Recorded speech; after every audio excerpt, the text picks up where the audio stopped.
Bismillahirrahmanirrahim. Assalamualaikum warahmatullahi wabarakatuh. Alhamdulillahirrabbilalamin. Segala puji hanya bagi Allah, Tuhan semesta alam, yang telah memberikan rahmat kepada kita, cinta dan kasih sayangnya kepada kita semua. Shalawat serta salam senantiasa tercurah kepada suri teladan terbaik sepanjang zaman, Nabi Muhammad SAW, beserta keluarga, para sahabat, dan semoga kita para umatnya senantiasa mengikuti jejak sunnah beliau dan mendapatkan syafaatnya di yaumil kiamah nanti.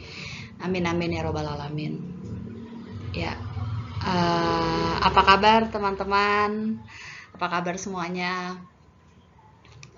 Saya mengucapkan terima kasih banyak untuk teman-teman yang mau bergabung di sharing bedah buku pejuang PBAC.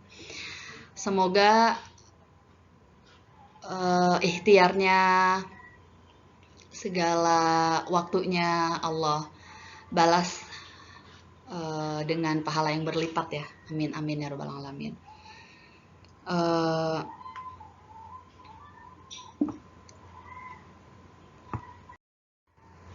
Ya, jadi perkenalkan, saya adalah Fauziah. Ya mungkin lebih terkenalnya adalah lahiran normal pasca sesar gitu ya. Jadi semua menganggap itu sesuatu yang sulit gitu, tidak mungkin gitu. Karena pada kenyataannya ternyata juga materi-materi yang saya baca atau akun yang pertama kali membuat saya sangat-sangat yakin, yaitu cerita feedback, cerita VBAC di Instagram, itu membuat saya yakin gitu, karena banyak yang riwayatnya itu justru lebih dari saya gitu, malah lebih urgent tapi bisa mengikhtiarkan untuk lahiran normal. Melahirkan itu karena ibadah.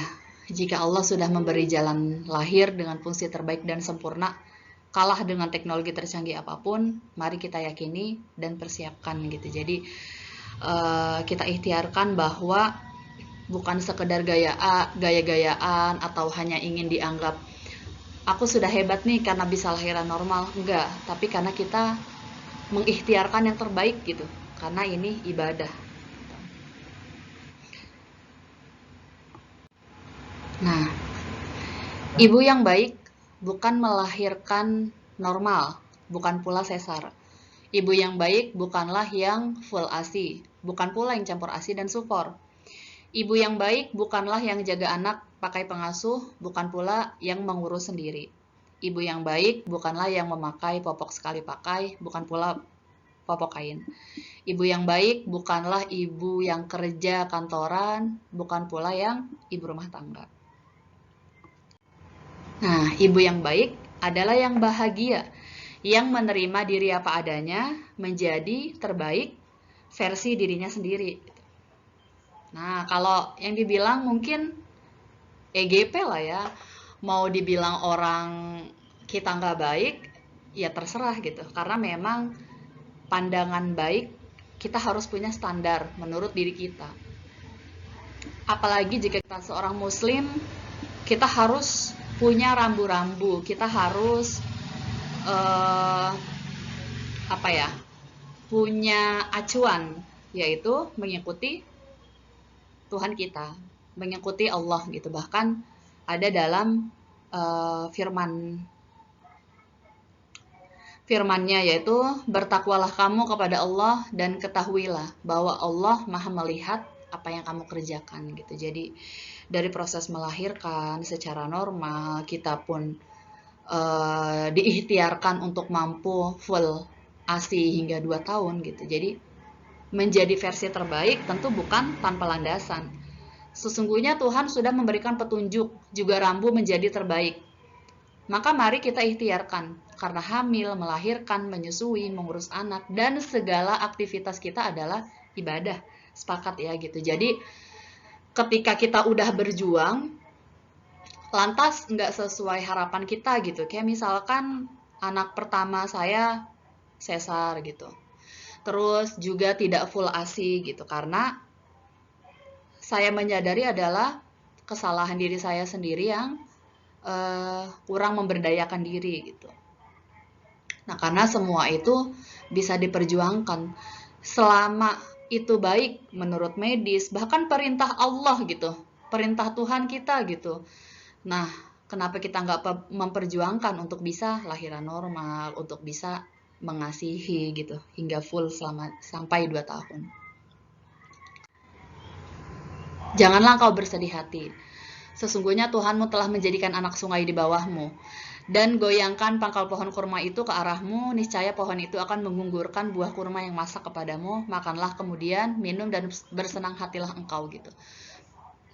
Ini ayat yang menjadi landasan bahwa sekelas Bunda Maryam saja gitu ya, sekelas beliau yang solihnya luar biasa, dia bersedih hati gitu, bersedih hati melahirkan, sakit melahirkan gitu, karena proses melahirkan dengan cara apapun, normal, sesar, itu pasti sakit gitu. Sekelas orang yang udah soleha banget aja masih mengeluh gitu. Mungkin kalau mau dibandingin, apalagi kita gitu. Jadi kalau sakit, kalau misalkan banyak yang nanya, lebih sakit mana kah, normal sama sesar? Ya pasti sakit dua-duanya gitu. Di sini kita bukan mau banding-bandingan mana yang lebih sakit gitu, tapi memperjuangkan yang terbaik, baik untuk diri kita, apalagi untuk anak kita. Gitu. Jadi pasti mulesnya ya sakit, bekas operasi ya sakit juga gitu. Luar biasanya dialog hiburan untuk Bunda Siti Maryam yang ketika merasakan sakit saat melahirkan seorang diri mungkin ya, tanpa suami dan keluarga. Bisa kita bayangkan betapa peliknya kondisi Bunda Maryam saat itu gitu. Jadi Allah menghibur untuk makan dan minum dan bersenang hati lah gitu. Jadi ketika mengeluh itu ya nggak diomelin kok gitu aja ngeluh gitu, enggak, tapi menghibur diri dengan makan dan minum juga bersenang hati. Beranjak dari hal tersebut bahwa keluh kita saat melahirkan, insya Allah senantiasa Allah ganjar pahala yang berlipat. Kontraksi atau gelombang cinta, insya Allah bukan hal kesia-siaan. Justru menjadi penggugur dosa dan kita tidak bisa abaikan memilih jalan pintas untuk sesar saja yang justru mengandung lebih banyak resiko. Motivasi itu sangat perlu. Seperti Bunda Maria memang dihibur saat merasakan sakit, proses yang tidak bisa disepelekan, beranjak dari mau dan memberdayakan diri. Lalu Allah pertemukan dengan Daula, dengan pendamping yang luar biasa. Alhamdulillah bisa berhasil VBAC dengan minim trauma dan risiko. Mungkin buku ini lebih banyak menceritakan pengalaman pribadi ya, pengalaman spiritual pribadi, pengalaman dan prosesnya gitu. Kalau secara mungkin medisnya pasti lebih banyak lagi ilmu dari ini gitu. Tapi di sini saya berusaha mengajak bahwa kita bisa memberdayakan diri. Pertama memang support. Kalau misalkan kita udah tahu lahiran normal setelah sesar nggak apa-apa kok, tapi kita nggak mau memberdayakan diri dan juga nggak punya rasa mau, nggak punya rasa semangat gitu dari diri kita sendiri, kita nggak yakin sama diri kita sendiri, akan susah juga nantinya gitu. Inilah teman-teman yang apa ya, banyak yang tidak orang ketahui resiko sesar berkali-kali gitu. Kita cuma digaungkan nggak boleh kalau misalkan abis sesar itu lahiran normal, tapi resikonya apapun kita sebenarnya nggak tahu gitu. Resikonya sebahaya apapun kita nggak tahu, karena yang namanya lahiran baik itu normal ataupun sesar pasti ada resikonya. Tidak ada jaminan kita lahiran sesar itu akan selamat, nggak ada jaminan gitu. Jadi makanya itulah pentingnya memberdayakan diri. Justru yang lebih bahaya adalah sesar berulang ketimbang kita memperjuangkan untuk normal setelah sesar. Yang pertama adalah histerektomi, yaitu pengangkatan rahim gitu. Terus kemungkinan terjadinya pendarahan, terus plasenta akrekta atau plasenta itu menempel secara abnormal pada dinding rahim. Itu baru 1 kali SC gitu. Semakin kita SC berkali-kali, 2 kali, 3 kali, bahkan sampai 4 kali, resikonya semakin besar. Ini jelas menurut penelitian. Luka gitu kan ya, jadi kulit luka gitu, dilukain, di bedah, pasti punya resiko. Karena ini juga termasuk operasi besar gitu. Jadi banyaknya resiko ini seharusnya membuat kita meyakinkan diri atau memutus rantai harus sembuh nih. Jangan sampai kita yang udah dibedah-bedah gitu ya, perut kita sampai ke rahim kita gitu. Itu nanti udah kita capek-capek kita pertahanin 2 tahun, nanti SC lagi. Ya berarti luka lagi dong. Ya akan kembali terus seperti itu, makanya menjadi resiko yang berulang gitu. Bahkan ketika 2 kali nambah lagi tuh akan menjadi komplikasi yang banyak, adesi, penempelan atau pelengketan ya. Jadi semakin banyak gitu ketika kita sesar berulang kali resikonya. Mengapa PBSC merupakan opsi yang dipertimbangkan? Penelitian menunjukkan kepada kita bahwa sesar berulang lebih bisa berbahaya daripada baik untuk ibu dan bayi berisiko rendah. Ibu dan bayi mengalami resiko ini baik dalam jangka pendek maupun jangka panjang. Sesar membuat kehamilan dan janin berikutnya lebih beresiko mengalami komplikasi. Sudah jelas teman-teman yang sesar pasti sering mengalami tiba-tiba perut nyeri, tiba-tiba tulang belakang, tulang punggung sakit gitu. Jadi efeknya jangka panjang gitu. Pasti ada resiko yang kita alami. Itu baru dari sisi kita. Belum lagi dari sisi si bayi. Banyak penelitian yang menunjukkan mengapa lahiran normal itu lebih baik ketimbang lahiran sesar. Nah ini teman-teman, menurut versi saya ya, perbedaan dari lahiran normal dan sesar. Yang pertama, bisa ditemani orang tercinta gitu, orang tersayang. Kalau SC tergantung dan kebanyakan tidak bisa. Pun yang saya alami, justru keluarga terdekat nggak boleh. Percayakan saja kepada kami gitu nakes, dibilang gitu. Jadi ya bukan yang nggak percaya gitu. Namanya kita mau lahiran, kita nggak tahu nih kayak gimana sesar. Ditambah nggak ada orang terdekat yang menemani kita saat proses penting itu gitu. Yang seumur hidup sekali, ya iyalah sekali. Jadi satu anak kan peristiwa lahiran nggak bisa diulang gitu. Setiap anak beda. Yang kedua, sadar proses kelahiran. Kalau sesar nggak sadar. Nah, sadar proses kelahiran menjadi momen yang sangat penting. Kita udah hamil nih 9 bulan. Kita mendamba-dambakan anak kita gitu. Betapa bahagianya, walaupun sakit, tapi udah dipastikan gitu. Kita ngelihat anak kita setelah itu. Jadi kita sadar prosesnya itu membuat semakin semakin semangat gitu buat mendapat kebahagiaan itu. Karena segala proses apapun pasti kita mengalami sakit dulu gitu. Jadi adanya sakit ketika ingin melahirkan itu yang disebut kontraksi atau gelombang cinta itu menjadi suatu hal yang wajib gitu. Karena kalau misalkan kita nggak kontraksi ya bingung gitu kan lahirannya Kak. Jadi ketika ingin lahiran normal pasti kita merasakan kontraksi. Ketika lahiran normal, anak lahir nih, bahagia banget tuh, bisa langsung IMD, inisiasi menyusui dini atau langsung skin to skin. Betapa bahagianya ketika anak lahir langsung ada di pelukan kita gitu. Jadi justru kita disatukan sama anak kita gitu. Tapi kalau SC, suruh ngeliat atau suruh nyium langsung dipisahkan, langsung dimandiin, Pokoknya langsung jauh lah dari si ibu, karena ibu pun ya ada proses jahitnya lagi dan pemulihan sebagainya. Kalau momen soal dampak ke anaknya ini sebenarnya panjang banget ya. Justru buat buat anak itu sebenarnya juga sangat trauma. Mungkin analoginya kita deh. Kita baru baru tahu tempat baru gitu. Kita baru tahu tempat baru, kita nggak ngerti dan nggak ada siapa-siapa yang nemenin kita, kan sedih ya. Pun sama ketika anak di rahim kita nih 9 bulan. Pas keluar, ya dia pengennya sama ibunya terus dong ya.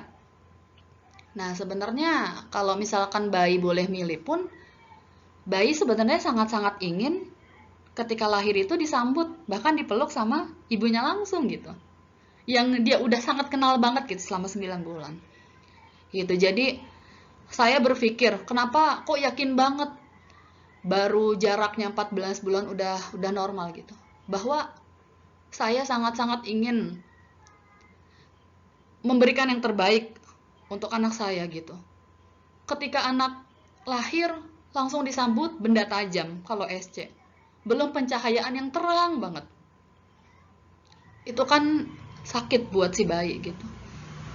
Langsung dipotong plasentanya gitu. Itu menurut bayi sesuatu hal yang amat kejam gitu. Menurut buku yang saya baca gitu. Jadi banyak banget dampak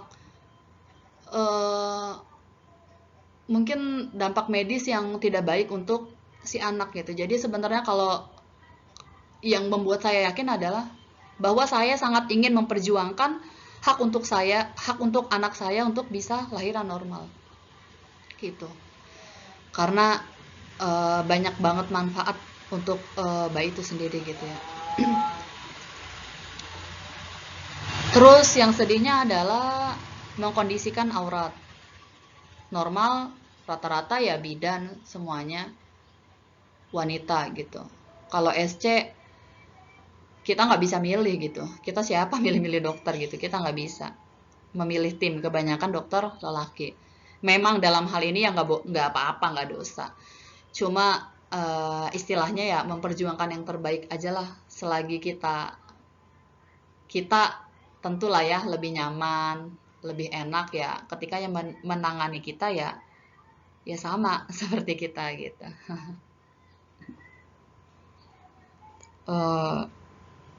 Inilah mungkin nanti teman-teman bisa baca ada buku rekomendasi Amani Bird terkait lahiran normal, manfaat keuntungannya gitu.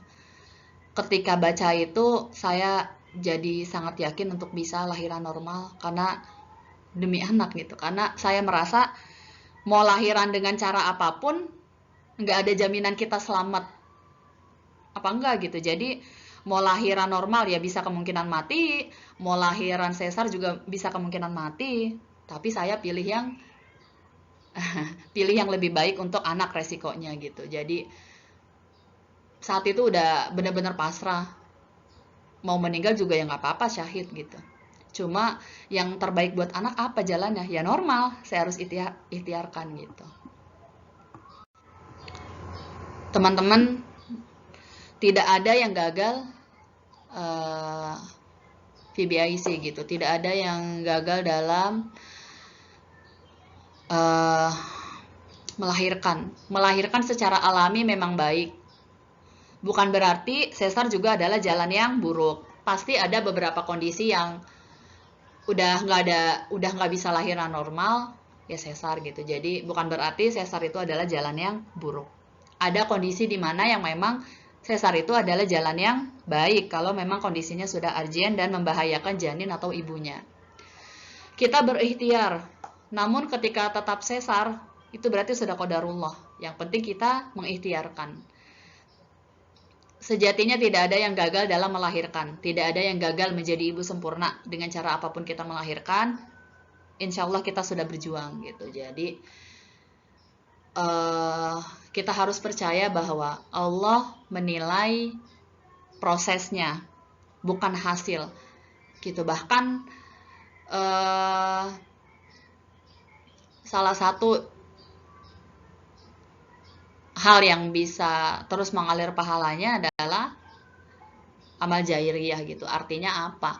Proses kita gitu yang berkelanjutan itu tetap akan dinilai gitu. Jadi walaupun kita udah usaha tapi tetap akhirnya sesar gitu. Enggak, bukan berarti kita gagal gitu. Jadi insya Allah Allah selalu menilai proses kita ya. Allah udah tau lah sejauh mana kita berjuang gitu.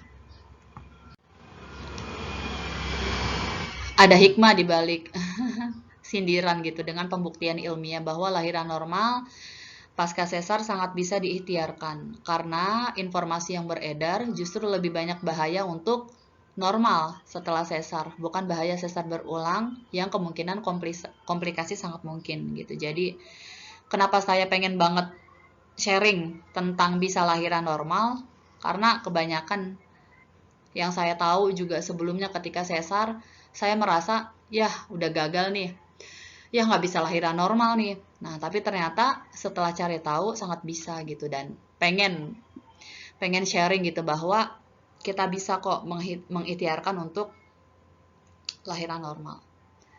Wanita yang memberdayakan diri dan melakukan persiapan matang tentang persalinan normal pervaginam memiliki peluang lebih tinggi untuk berhasil. Wanita yang mendapat dukungan doula atau pendamping persalinan, bidan pendamping berisiko lebih rendah untuk operasi sesar.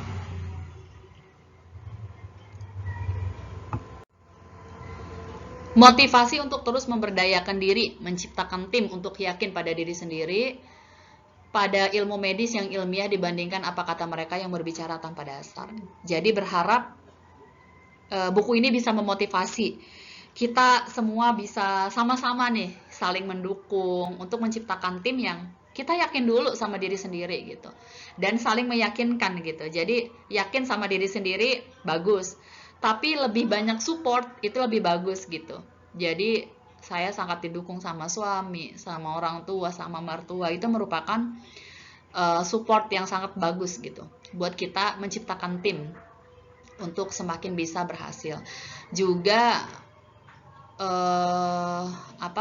yang pro PBIC gitu ya,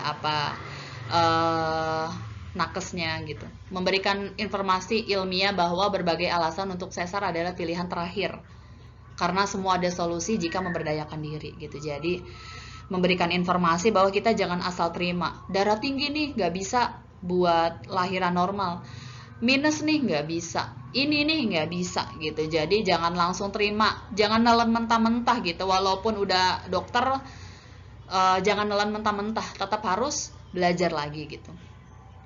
Kita harus mengubah mindset untuk menjadi versi terbaik menurut Allah. Memahamkan bahwa apa yang kita ikhtiarkan adalah karena ibadah terbaik, bukan sekedar ingin diakui banyak orang bahwa itu baik gitu. Jadi bukan sudah puas ketika lahiran normal udah nih kita dianggap baik. Enggak, manusia itu pasti akan tidak terlepas lah kita dari omongan-omongan manusia. Ketika kita udah bisa lahiran normal pun selanjutnya kita akan ditanya full ASI apa enggak gitu. Pokoknya banyak lah sindiran-sindiran. Jadi makanya fokus kita lahiran normal bukan karena ingin baik di hadapan manusia, tapi kita memperjuangkan yang memang sudah diperintahkan Allah. Hamil itu 9 bulan ya, lama, dan persiapannya nggak mendadak. Nah, itu sudah merupakan waktu yang cukup untuk kita menyiapkan bekal. Saya pun sama, udah beberapa rumah sakit, beberapa dokter ditanya, Pro PBIC enggak? Pro VBAC enggak? Gitu. Pro normal enggak? Gitu. Bahkan udah sampai kontrol rutin sampai 6 bulan, dokter mengatakan re-SC lagi, saya ganti provider. Ganti yang benar-benar pro. Barulah ketemu sama klinik Bidantia Danau Marakas ya. Nanti follow aja ya akunnya, atau bisa minta kontaknya ke saya yang ingin melahirkan gitu lewat beliau gitu. Beliau pun memang berpengalaman juga gitu. Anak pertama, kedua sesar, ketiga dan 4 normal gitu. Jadi dan tentu beliau pun mengilmui untuk lahiran normal pasca sesar ya.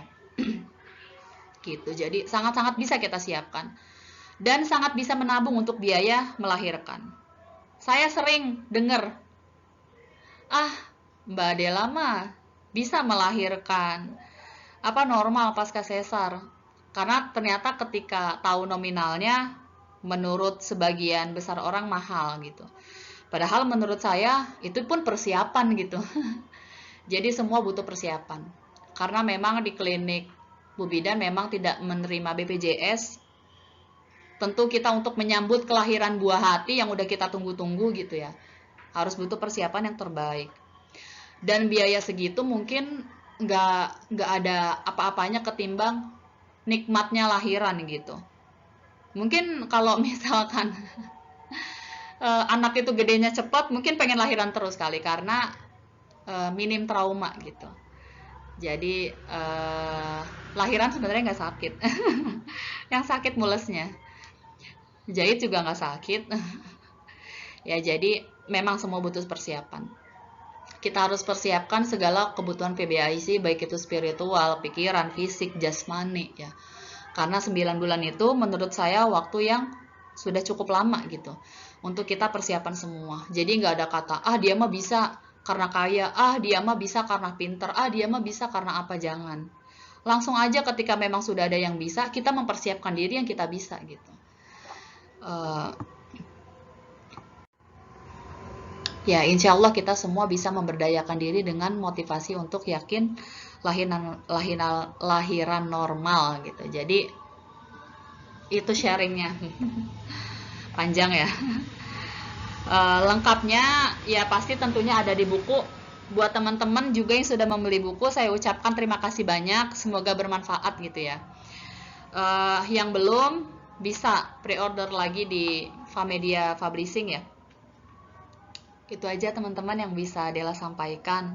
Semoga bermanfaat, ditunggu sharing-sharingnya. Terima kasih. Mohon maaf jika banyak kekurangan atau banyak kata yang kurang berkenan gitu. Semoga bisa bermanfaat dan bisa memberikan motivasi untuk bisa lahiran normal ya. Assalamualaikum warahmatullahi wabarakatuh.